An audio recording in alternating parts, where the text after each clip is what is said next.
For the longest time, workplace safety meant one thing, right? Keeping people safe inside the office. But what happens when the office is, well, everywhere?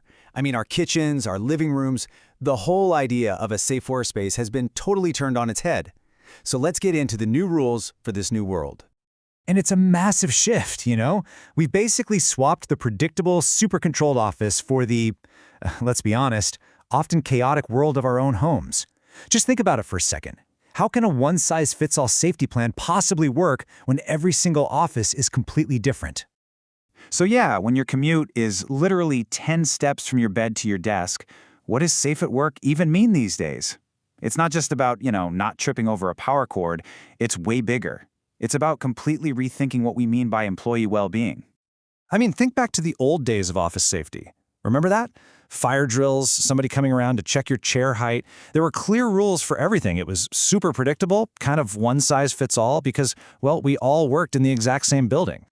But now, oh man, the lines have gotten so blurry. Is that laptop charger you always seem to trip over a legit workplace hazard? What about that crick in your neck from staring down at your screen all day? Is that a long-term health risk? And the answer we're getting more and more is a resounding yes. And that leads us right into the hidden dangers of the home office. Because, it's not the obvious stuff, like a wet floor, that's the biggest threat anymore. Nope.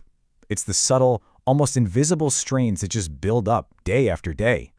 And what's really fascinating here is how all these new hazards are connected. They're not in their own little boxes. For example, a bad ergonomic setup can lead to chronic pain, right? And that pain can totally fuel mental burnout. Then you add in feeling isolated, and suddenly it's way harder to ask for help. And when we talk about ergonomics, it's so much more than just having a comfy chair. It's about your entire workspace being set up to actually support your body. Like, is your monitor at eye level? Are your wrists straight when you're typing? These seem like tiny things, but they can make a massive difference for your health down the road. This quote really nails a huge shift in how we have to think about workplace safety. Mental health support, it's not just a nice-to-have perk anymore. Not even close. In this new world of remote work, it's an absolutely essential tool. It's how we prevent burnout and fight back against that real risk of isolation. Okay, but physical and mental health are just part of the puzzle. There's this other piece, one that gets overlooked a lot, and that's cybersecurity. Yep, you heard that right. Your home Wi-Fi network, it's now a critical piece of your company's entire infrastructure. Just stop and think about that. Every sensitive company document, every confidential email, it's all flowing through the same home network you use to stream shows and your kids use for gaming. This opens up a giant new doorway for cybercriminals. They can use these less secure networks to launch phishing attacks, steal company data, you name it. So you might be thinking, why does my company care about my home Wi-Fi? Well, it all boils down to this concept called EHS. That's Environment, Health, and Safety. It's basically the legal and ethical rulebook that spells out a company's duty to protect its employees. And this is the key point, really. In today's remote world, protecting you from a cyber attack is now seen as just as important as protecting you from a physical injury. Because let's face it, a data breach can be devastating for your mental and financial well-being. That makes it a serious health and safety issue, period. All right, so with all these new risks on the table, how can a company possibly keep its remote employees safe? Well, the answer is a whole new approach, the virtual safety audit. I mean, obviously, it's not like a safety manager can go and visit every single employee's house. That's just not going to happen.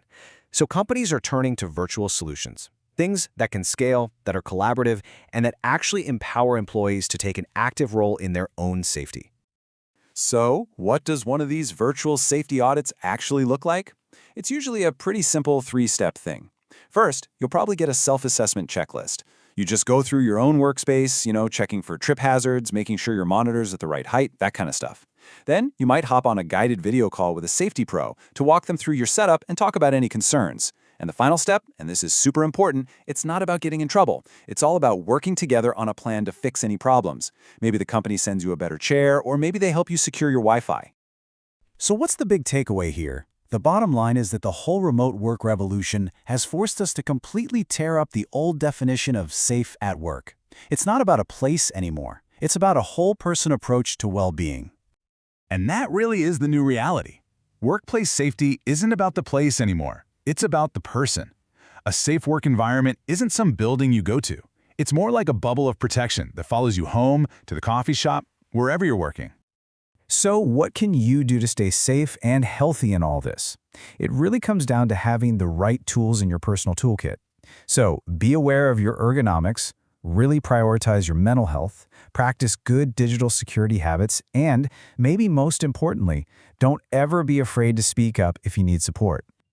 And as our work and home lives keep mashing together, it leaves us with this one big question, right? Where does the company's responsibility end, and where does our own personal responsibility begin? That's a tricky one, and it's a question we're all going to be figuring out for a long, long time.